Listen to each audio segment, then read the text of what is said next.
How to fix white cursor in Google Docs. So what you need to do is head over to the Windows search bar and type in mouse.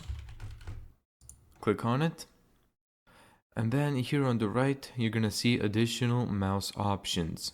Simply click that and this window will pop out. Now, go into pointer options and then make sure that you uncheck hide pointer while typing. This is turned on by default. And let's hit apply. Now this should fix all of your problems. However, if for example you left your mouse here for example and you can't find it because it's blended in with the text, you can find a thicker text select icon on the mouse.